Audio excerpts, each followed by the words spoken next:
Namaskar friends. Today I want to discuss with you some basic psychological human behaviors that are ingrained in our day-to-day life, and we kind of operate based on those limitations, patterns unknowingly all day, and how we can overcome those patterns by rational thinking. This book that I am going to summarize today for you is called Influence, the Power of Persuasions by Robert Cialdini. And there are 7 basic tenets that I want to discuss with you and create some ideas as to how you can understand yourself better when you are operating on a day-to-day activity. So the influences has 7 common traits by Dr. Cialdini, of course. He is the author for this book, renowned psychologist. So there are 7 common traits that we all operate within. So what are those traits? Let's first name them. The first is social cues, or you can call it weapons of influence.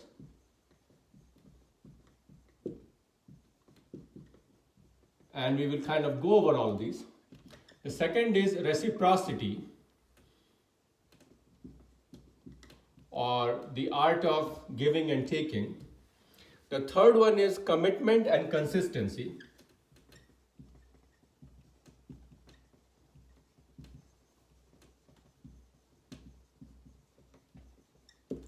The fourth one is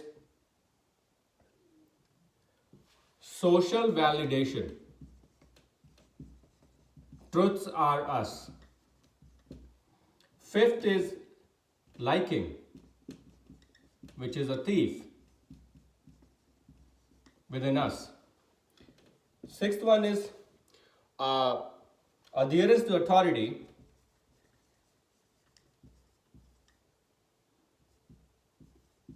Authority or expert. There is judgment difference. And the seventh is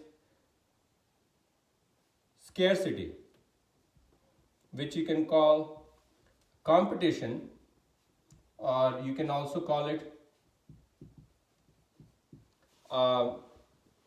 rule of the few.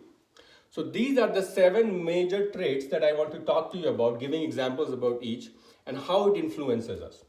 And the first one is weapons of influence. This means, by the way, all these 7 in one way or the other have been devised by the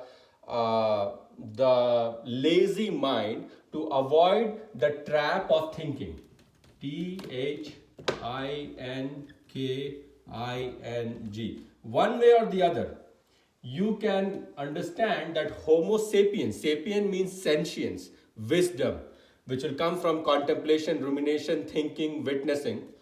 All these have been devised by evolution to avoid thinking, because you, in a day-to-day activities, you want to jump the thinking and quickly reach the conclusions because of the wide array of decisions that you have to make from the wide array of stimulus that you're constantly bombarded and surrounded with, especially in today's world.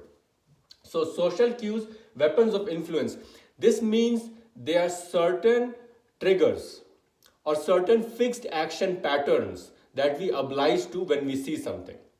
The best example Dr. Cialdini quotes about social cues is when the baby turkeys cry cheep cheep, the mother turkey will embrace them, hug them, brood them better. But if they don't create this voice cheep cheep, then the mother turkey will not pay any attention to it. Even the polka cat, which is the natural enemy, they stuffed a wild polka cat, a toy, and made it sound the same voice cheep cheep, and then the animal would come and embrace it, although it's a natural enemy of the turkeys. So that can happen even in courtship. In animal courtships, we have seen that certain kinds of fireflies, Forturus and Fortinus. The Forturus is the firefly that sometimes predates or preys on is a predator for the fortuitous firefly, but because of courtship rituals, they are able to allure them by certain flashing lights that, okay, come towards me, I am the female firefly, and then they will murder and kill and eat them. So social cues just tell us anything that is outstriking, vibrant, flashy, gaudy, something that is outstanding, that we just from past experience know that it is to be true, and then we adhere to it, we make the choice. It can be certain sounds, as in case of the cheap sound from the baby turkeys, or it can be certain words, like when you want to get something done, you want to say because, and that is kind of helping you rationalize that he's going to say something. Although you might not understand the entire train of thought, there's certain cues, voices or words or flashy colors, especially in case of bears. If you are being attacked by a bear, if you just open your jacket and try to raise your arms, appear bigger than you are, in animal kingdom that is considered, we do not want to confront someone who is bigger than us. So all these are social cues which are designed over the years of evolution, I should say eons of evolution, to understand what to choose and what to reject. So those are the social cues that we are indirectly ingrained for. Another one would be if something is extremely expensive tag. You go to a shop and find a shirt that is saying $200. Everything else is saying $100. And you suddenly feel that this one, because it is $200, it must be having something better about it. That's why they have increased the price. While the cost could be they just want to increase it because they want to sell it. So because you want to avoid the rational thinking of why, you just choose the superficial tag of social cues and go with it. Okay. So it helps you to avoid elaborate thinking, because day to day you don't want to think, you just want to make decisions. Second is reciprocity. Reciprocal behavior is very common to human beings, the art of give and take, but ends up being more take than give. So when you go to a shop and someone offers you a candy, a free candy before you enter the shop, you're more likely to purchase more stuff in the shop. When you go to a Walmart, or when you go to a candy shop or somewhere, and they give you slices of cheese, and then you eat the cheese, then you are more likely to purchase the cheese. The moment someone gives you something like a gift free, then you suddenly feel obligated to return the gift. Now, even if you don't like the person, of course, if you like the person, you will return the gift. Even if you don't like the gift, this subconscious registration that you have taken something from someone makes you go and buy something so that you can pay off the debt, so to say. So this is the another trick that sometimes they will play by giving you free stuff, and that free stuff they will later take away by making you purchase something which you might not have even wanted in the first place. So that is the game of the reciprocity or reciprocal behavior. Why does that happen? Because you don't want to think why this person has given me something. You just want to get rid of the debt so that you don't have to carry something within yourself.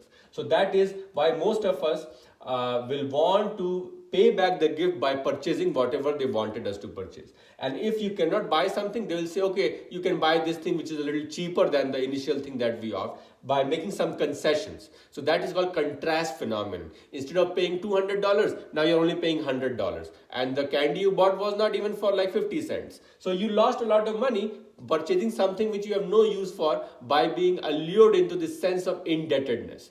And if you don't want to buy the first time, you'll buy the second cheaper item because you're making concessions. Okay, I did not spend $200, I only spent $100. That kind of mentality. So reciprocity is the gift of giving and taking. Be very careful when you're taking gifts, because you will feel this indebtedness, involuntary and subconscious, to pay back the gift which you did not want in the first place. The third is commitment and consistency. Commitment and consistency refers to this choice that you make when you have different options, and then once you make the choice, you suddenly feel very excited, jubilant, confident about the choice you have made. In case of bettors in a racetrack, before they have bet on a horse, they are very indecisive, tentative. The moment they bet on a race horse, or the moment you buy a penny stock, you are so confident that this is the right choice and we will win it. Now, more the pain that you endured in making the decision, or more the physical labor you endured in making the decision, higher your commitment to that option or choice or whatever you made in your life. The same thing will apply about a bad decision in a relationship. If you were after a boyfriend or your girlfriend for a long time and they were saying no, no, I don't want to marry, that creates a sense of scarcity. I will come to that. But more so, that creates a sense of lot of subconscious pain that you have endured in getting that thing. So the more the pain you have in getting something, the more you value it in your life. So that is why commitment creates consistency. The same thing will happen, a lot of times happen in stock market. If you buy a drowning stock and the sunk cost fallacy, the more it drops, the more you buy. Because although you are losing money, you have committed to it at a certain point. And so you keep on compounding your losses. So because you're not understanding that subconsciously buying the first penny stock was a mistake, and keep buying it deeper is going down a rabbit hole. So that is why commitment creates consistency. Another example that's given in the book is about a couple in which the girl is a X-ray tech and the guy is a drunkard. And the guy doesn't marry Sarah. The girl wants to marry the guy and wants him to stop drinking, but he won't. And so they break up. Now the girl, when she breaks up, she starts seeing her old friends or some other potential suitors, and now she's in a relationship with another guy. Suddenly this drunkard guy who used to be with Sarah is suddenly feeling this urge to be back with Sarah. Because first of all, he has spent certain amount of time with her, which he has to get over when he breaks up. But second, there is scarcity bias. He is feeling that Sarah is more wanted in the society by other guys, and he has lost something which he already had. So his consciousness is telling him that his field of property, goods, services, whatever you call it, assets, has shrunken because he has lost someone who was very dear to him. So that's why he goes back and persuades her to marry him. He will stop drinking. So Sarah is now in a conundrum because she has been dating this new guy, and then this teetotaler guy comes and says that no, you should be with me. So she makes this difficult choice, rationalizing that okay, he's stopping drinking and he's going to marry me. She cancels the invitations to marry this newer guy that she was dating and goes back to live with Tim, the guy who was a drunkard. Now, fast forward 2 years later, he has not stopped drinking and he is not married, but Sarah is much happier with this guy, even though he hasn't changed a bit. Why is that? Because she made a commitment, a painful commitment at the time, whether she would stick with Tim, the older guy, or the newer suitor that she was seeing. Because her mind went through that painful path and finally chose Tim, it doesn't want to go through this painful path again. So because it wants to avoid thinking, so it will stick with him and still it will feel better about it. Because even if you make a poor decision, because you made it, the ahamkara or ego comes into picture, you stick with it and you suddenly are so maddened by it that you don't realize that you have made a poor choice, although everybody around you says what's wrong with you. So that is the problem of commitment and consistency bias. Once you say yes to something, you are more likely to do it. If you write it, it's more work than saying verbal yes. So you're more likely to do it. That's why affirmations are written, so that when you write it, you're more likely to follow through it. When you believe in it, visualize it, you're more likely to follow through it, and that's why it will fall in your path. So that is commitment creates consistency in patterns. Why is it important? Consistency is important because in our society, we like individuals who follow through, who are predictable, who say the way they think and they act the way they say. If there is no congruence between thought, speech and action, they don't do what they say, we look very low on them. They are unpredictable, they can be con men, hypocrites or mentally ill. So we don't value those people. In society, we value consistency, and commitment creates consistency. So even if you did not want to do it, just because you said half-hearted yes, you have subconsciously committed to that act and you're more likely to act upon it. The more difficulty you had in saying yes, the more likely you are going to follow through on that project. Even if it was a poor choice to begin with, you will not retrace yourself back. That is the commitment and consistency bias. Fourth is social validation. Social validation you have seen in life a lot. When you put pictures on Instagram or Facebook, you count the number of likes. You want to see whether what you're doing other people are liking. Similarly, if you have two different restaurants, one restaurant there's a lot of people standing in queue, the other restaurant is empty, you rather wait in the queue where the people are eating because you believe in the wisdom of the crowds. Whatever, when you are indecisive and not knowing what is the right thing to do, you go with the crowd. When the lion chases a group of antelopes or deer, the deers will huddle together because even if they don't know where the leader is leading, they will keep going through them, because in indecisive situations, we want to remain with the crowd, the majority. Whatever happens to the majority, we should go with it. Even if it is the wrong decision, we will stick with them because of the heightened uncertainty in going your own way. You don't have the time to think, and you don't have the confidence to think what you are going to do is going to be right if it is against the wisdom of the crowd. So social validation works in ways like, if there is a guy who is single, then the girls might not like him, even if he is very charming and adoring. But the moment he has a girlfriend, you'll find 4 other girls getting interested in him. The moment he gets married, there will be 4 other mistresses around him, because suddenly he has become a very prized possession, because he knows that the other people are liking them, I should also like them. This is the same thing happens with celebrities. If you have 10 fans, it's very easier to get 100 fans or 1000 fans, because once you know there is a certain number of people who believe in this individual or the way he acts, the more likely are other individuals to like him more. It's just like building subscribers on YouTube. If you build the first 1000 subscribers, that's the hardest. But once you know that there's a certain number of people who like this individual, the way he thinks and talks, more likely other individuals will listen, even if they don't know or are not interested in that person subconsciously. They believe in the wisdom of numbers, similar to the commitment consistency. So there is similar social validations that we are looking for, whether other peoples are valuing what we are possessing. That way we can escape the thinking route. We don't have to think about the choices we have made.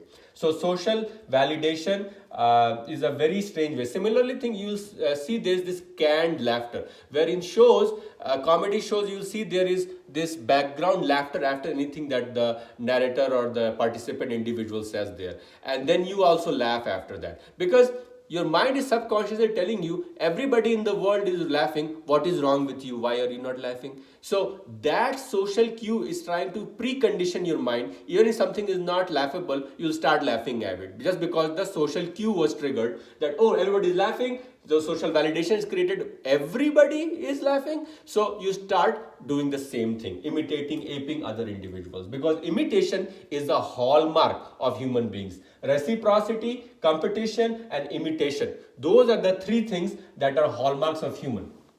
So let me write. Reciprocity is what you do to me, I'll do back to you. Competition is I will do something better than other individuals. And validation is the same one, that you want to be validated, or everybody, what I am doing, I need to get the confirmation from the crowd that I am doing better from other individuals. And that's why the competition you can lag as scarcity. What is more scarce is probably more valuable, so we should be doing them. So these are some basic principles that human mind operates under. The 5th one is liking. Liking, whenever we like something, we are more likely to oblige and comply by their requests. This can happen with friends, neighbors, community, society, our crush, our celebrities. Whatever they tell us, even if it is mindless thing, we are more likely to do it just because it was told by an individual that we like. Happens in Tupperware parties, where you go and there's a person who has organized these kitty parties, I think that's what they call in India. But basically they are individuals who are trying to sell stuff to you. You might not require that saucer, pan, whatever these people sell to each other, but you have these friends who are selling it to you. So you have this obligation to buy something for your friends, because if you say no, it's like saying no to a friend that you have. You don't want to be disliked in society. So this is liking, the friendly thief as it is called, because you are unwantingly going to do things which you don't want to do just so that you can be a part of the society, and you are not being shunned, ostracized by the society. So that is the liking thief, where you do things against your will just to keep your friends and family happy. The 6th one is adherence to authority, or wisdom of the experts, directed deference. which means that you will listen to the experts and shut off your brain when you are listening to the experts. This happens a lot. You will see in the hospitals when the doctors will tell the nurses to give a certain amount of medicine, even if it is a crazy high dose of a medication, the nurses will give it. They will not question it because you believe that the expert knows best. Even if you think that he's going to make a mistake, you're not going to question them. The rational brain has been shut off because there's an expert superior who's telling me to do something. So this can happen when you're crossing the roads. If a shiny glittery Lamborghini or Mercedes flashes across the red light and people go past the red light signal, breaking the laws, more likely other cars will follow him, because if you're role modeling yourself after someone, you're more likely to follow in their footsteps even if they are wrong. Another example of adherence to authority happened in my own case is when I had a psychotic patient, and because of the hallucinations, the patients were thinking that we are kidnapping that patient in the hospital because we won't let them leave. And they said, I want the police here right now. I want the cops to come here. So we got a security guard who's dressed like a cop, obviously. And then he comes and she says, sir, these people are stopping me against the will. And the security guard tells her, I am the cop of the county here, and I'm telling you to stay here. You cannot go anywhere. This is a jail. So when he said that, the person acquiesced to the demands, because adherence to authority happens subconsciously in my mind. Even if they are telling us something wrong, we will do it. And that is why you will see so much problems happen in the society with the way the children are abused or human trafficking, because authority is telling you something to do, you will subconsciously do it. Even if you think it is wrong, you're not going to think too much about it. That's the whole point, because the moment you think, you'll break the shackles. Not thinking is the problem, and not thinking is the reason why this happens. And why evolution created this way is because day-to-day handlings, we don't want to go deep dive thinking about everything. The Homo sapiens doesn't want to become the sapient sentients every second of their life. Otherwise, they cannot make any decisions. To make decisions, you have to be swift, you have to pick up certain cues and go with it. And that's why it works most of the times, but certain times people can use it against ourselves. They can manipulate us to make certain decisions or affirmations which we don't believe in, based on these structural flaws in the human psychology. So adherence to authority means blindly following the directions given by an expert, doctor, lawyer, engineer, about what they should know. Even if they make mistake, we follow them. And not only we follow them in the direction of what they're experts. If a Wall Street banker in a tie is moving across the red light on the signals, we will follow him because we think that this guy is looking scholarly. He might not have any expertise about crossing the road in the middle of the day with traffic running around, but we follow that individual because it seems he is better, more influential, or more knowledgeable than who we are. So that kind of thing creates this directed difference, or not using your brain to make the decision that can affect your life. So that is the adherence to authority. Last one is called the scarcity bias, the rule of few, or the competition that it triggers. So anything, if it appears scarce, and that can be applying to Tim and Sarah in case of commitment and consistency. When you have something and then you lose it, you have less of it. So when it is scarce, it is more valuable. Anything, even if it is useless, if it is scarce, we tend to run after it. This can happen classically in the case of the story of Romeo and Juliet. The teenagers, the terrible twos and the teenagers, they are most resistant to authority. But these individuals, once you try to direct them and interfere with them, whether parents interfering with teenagers or government interfering with civilians, there is an urge to break the norm, especially because there are this feeling of perceived scarcity. So Romeo and Juliet, because their family had feuds, didn't want them to get married, and the moment they realized that they cannot get married because it's something that is prohibited or tabooed, the more that individual will want to do that. So they will commit suicide just because they wanted to be together. It is not because the love is flaring that much. It is because they have been told not to fall in love with this particular person that will fall more in love with that person. Another example is, say a 20-year-old girl falls in love with a 40-year-old guy, and the parents tell them that you have lost your mind. Why don't you find guys of your age? And the moment she realizes that this guy is something that she cannot have because of whatever stupid reason, because he's old, lame, blind, demented, she will want him more. The moment you realize that you cannot have something, you want it more because it is scarce.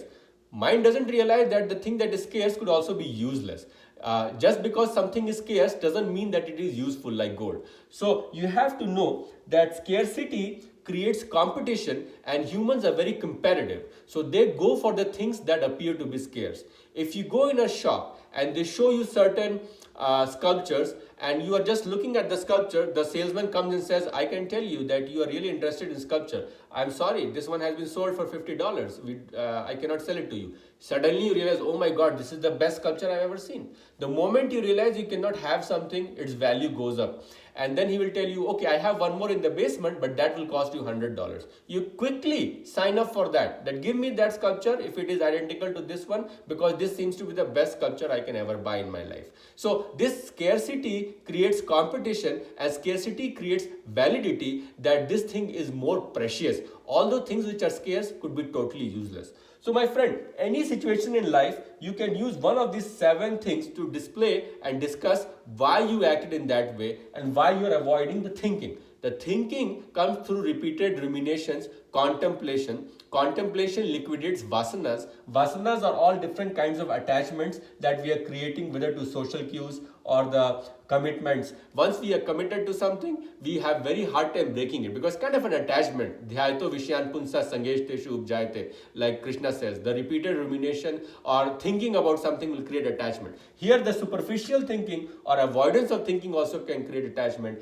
and that attachment leads to loss of rational thinking, which would have prevented you from making such a stupid mistake in the first place. So my friends, think about these 7 things in any decision you make in your life and try to be more rational. If you are having any of the 7 sins like I talk about, lust, anger, greed, pride, envy, gluttony, sloth, if they are attacking you, your thought process, remember, negative thought is the worst enemy that you can have, and that is counteracted by what I call anti-action. Taking action opposite to the thought. So if you have a thought about eating a cookie, you suddenly go and run for 10 minutes outside, because then the negative thought will not percolate your mind and torture you the next time. That is why looking at things or desireful things such as a beautiful model on TV makes you look at your wife and find her less attractive, because suddenly the contrast phenomenon has come in, that this person was better off, better looking, so the person that you have will not feel scarce, will not feel precious enough to you. So there is this relative decrement in the value of that individual just because you compared with something which is unnatural and not going to be in your life. So that is why we have to be very careful to not compare ourselves negatively with other individuals. But when we are falling low, we can have gratitude and humility, which are forms of positive contrast, so that we know we are so fortunate to have what others don't have. So all these things can be used positively, all these things can be used negatively. Negative thought will create a depressed state, a depressed personality, and anti-action will cure that, so that you don't get that percolating, depressing thought again. So anti-action is the cure for the negative thought, which will slowly demolish you, because the compounding effect, the more you think negative thought and don't act on it, the more frequently they will attack you and they will depress you, and then you will have a bad outcome in life. So very important to eliminate the negative thought the first time it comes, so it does not create a compounding effect and thereby deteriorate you. And action, what I call anti-action or action opposite to the initial thought, is what's going to help you. So keep in mind these 7 human traits or even animal traits, because human being is an animal and we have to use sentience or thinking to block it. The sentience or thinking can happen in form of delaying whatever they are acting you to act on. So that gives you some time to think about it. That's why Kumbhak Pranayama works, because delaying, you're concentrating on the breath. Or you do dhyana, where you kind of build a pros and cons list and think about it. The moment you delay the decision in any of these situations, you will not make the stupid decision. So delaying is a great way whenever you have this urge to eat a cookie or go do something which you should not be doing. Then if you delay the decision, that thought will erase from your mind. And if you anti-act on that thought, it will never come back to your mind. So these are the strong, potent ways of counteracting human fallacies based on the animal psychology from which we are trying to rise. Hope you like this video. Please feel free to leave your comments before.